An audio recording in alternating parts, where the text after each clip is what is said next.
Hey traders, a very warm welcome to you. Okay, so question from a subscriber, a viewer, thank you very much. We have the question, what do you think about adhering to absolute numbers? E.g., when I'm up dollar, I will close the trade, or X dollars, I will close the trade, or I will only trade from 9 a.m. to 12 p.m., or I won't make more than 3 trades a day.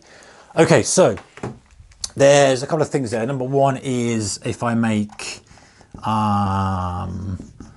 X dollars, let's put X dollars there. Number two was trading between certain hours. And number three was it how many trading per day? Was no more than not more than, let's say, 3 trades per day. Okay, so to me, there are 3 really different things there. The first one is if I make XXX, I will quit for the day. I will close the trade. I think that's a bad idea. The reason I think that's a bad idea is focusing on the money is never ever a good way of increasing or improving your trade. You know, if you are watching the money and you're too focused on how much you're up, how much you're down, of course you should cap your risk and be mindful of how much you're risking. But if you're focused on this, you're not going to be looking at what the market could potentially give you, or you're going to be wanting it to give you something that the market is not really ready to give you. So to put it in a better context, focusing on your trading plan in terms of, hey, I'm going at this level, I'm coming out at this level, I'm scaling out at this level, or I'm doing this, is far better than saying if I make X, I'm going to come out for the day. Now, I know it's very tempting. I know it's very tempting, and I've seen people advocate this and saying, hey, you should do that when you're up X, you should always take it, you know, good for the psychology. And maybe if you're in a state of trading now where you're struggling to get any traction whatsoever, then getting some wins for your confidence, fine, then maybe that's an okay, but it's such a bad habit to get into. It will never help you long term, you know, because you'll miss out on some of the very biggest stuff. You'll be holding, say you're up a little bit, let's say that number's $200. You'll be holding like $180, I need $20 more.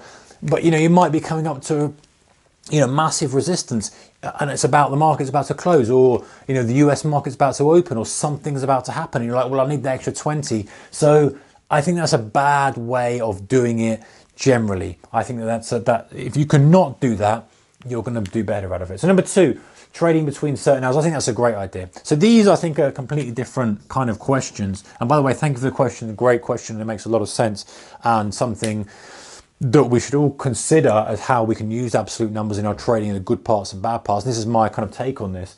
So these 2 things I think are really good. You're setting yourself boundaries with absolute numbers. So trading between certain hours, brilliant idea. Definitely an advocate of that. Do it myself. And if you're doing it, great, because that is playing to your strengths.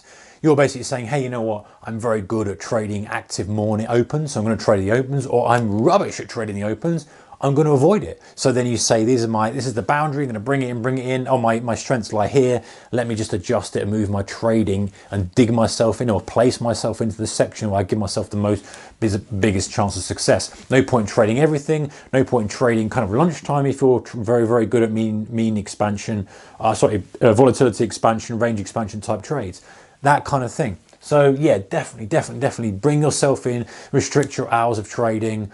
Even if that's kind of multiple sections, so morning, you know, lunchtime, Japanese Open, US Open, Europe Open. I know guys who do that, just trade opens, literally have bizarre sleeping habits, but will trade the Open in the UK, Europe, probably a DAX, a US, Asia, and then the cycle will repeat. So you do whatever you need to do to kind of give yourself the best possible chance of success. When I say make most out of money, it's not really true. It's giving yourself the best possible chance of success. Okay, third one is not more than, say, 3 trades per day. Use that as a number. And I think, again, that is a very good way of doing things. Now, a little caveat to that is, if you've got problems where you find that this will help you. Now, this is the kind of thing where, you know, I think the rules are great, but they've got to help you. If you have a situation where you've analysed your trades and you say, you know what, on most days when I take more than 3 trades per day, they're losing days, then that's evidence to suggest that you should not take more than 3 trades per day. However, if the evidence suggests to you for your trading statements and your journals, etc., that says, hey, you know what, when I take 5, 6, 7 trades a day, they're my best days, then this isn't going to help you, because for some reason, obviously, the more active you are, you're obviously in tune with the market, you feel better about it, you're able to grab those sweet spots, then there's no point eliminating it. But if there is obvious evidence that says, hey, you know, generally I'm overtrading. If I'm trading more than 3 times a day, I'm overtrading. And for most people, that's the case. I know it's definitely the case for me. The more trades I take, the less likely I am to have a big day.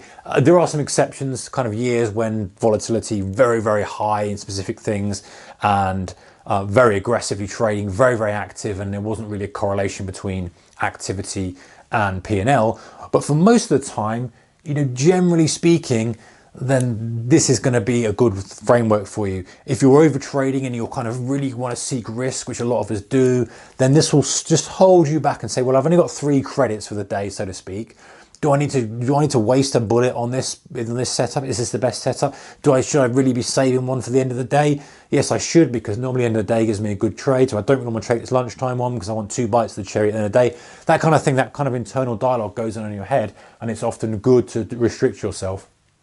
But, you know, if your kind of guy is very, very disciplined and only starts nailing stuff when it's really, really right for you, then this is probably not the right thing. But generally speaking, I think this is good. So, you know, be cautious of that. Be focused more on the process in terms of the money.